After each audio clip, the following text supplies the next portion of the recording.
হুজুরকে চিনতে পেরেছেন? জি। আসসালামু আলাইকুম হুজুর, দেখেন তো এই রুগীটা জসিম, তার কি কি সমস্যা আছে একটু অনুগ্রহ করে দেখেন।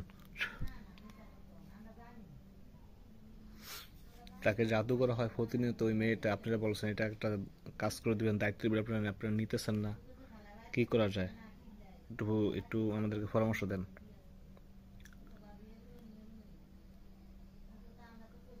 এখন আপাতত সমস্যা নাই। এখন সমস্যা নাই, এই তো সমস্যা তো প্রতিদিনই করতেছে। আপনারা ভালো করে চেক আপ দেন, আমি দেখা দিয়েছি, আপনারা ভালো করে দেখেন। ও জাদুর পথে কেটে দিয়েছি, আপনারা দেখেন। বিসমিল্লাহির রহমানির রহিম।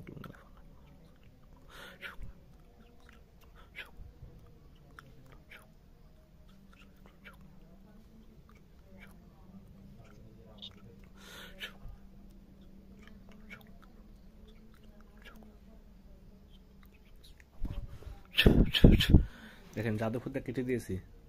এই রোগীকে ক্ষতি করছে, তাবিজগুলো কোথায় আছে দেখেন।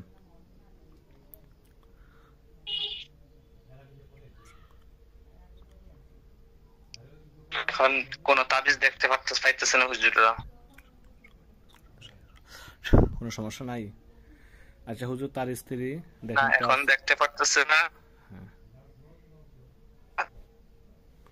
তার স্ত্রী বর্তমানে আছে ঢাকা কেরানীগঞ্জ। আর সবচেয়ে ভালো হইতো যদি রোগী সরাসরি চিকিৎসা নিতে পারতো এবং তদবির মানে হেজামা করতে পারতো, সবচেয়ে ভালো হইতো। এখান তো রুগী দেখা সম্ভব না, রুগী থাকে বিদেশ। তার স্ত্রীকে দেখেন, এই রোগীর স্ত্রীকে দেখেন, নাম হচ্ছে নাজমা, আছে কেরানীগঞ্জ।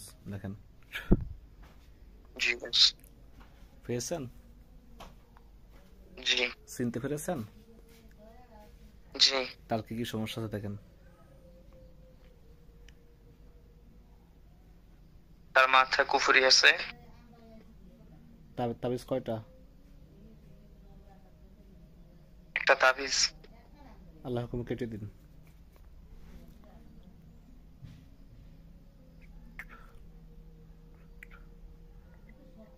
কেটেস। আচ্ছা, এখন কথা হলো হুজুর, দেখেন তো এই রুগীটা বিদেশ যাইতে পারতেছে না। বিদেশের জন্য কয়েকবার কাগজপত্র জমা দিয়েছে, তার বিদেশের প্রতি কোনো বাধা আছে কিনা একটু অনুগ্রহ করে দেখেন তো হুজুর। ওই মেয়ে বিদেশটা বন্ধ করে রাখছে কিনা।